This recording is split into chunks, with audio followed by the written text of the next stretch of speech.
What's up, guys? A little tip for you. So if you're building like a cabinet box and you're going to use butt joint using pocket holes and pre-finish, it's highly recommend that you sand your pre-finish, because it's harder for the glue, or you don't get like a solid bond with the butt joint with a pre-finish.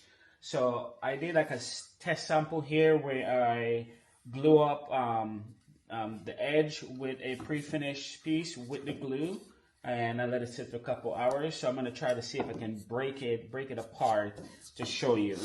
So, and as you can see, it comes right off and easily as well. So it's highly recommended if you're gonna use a pre-finished ply, go ahead and sand it so the glue can heat to the board better than you just gluing it.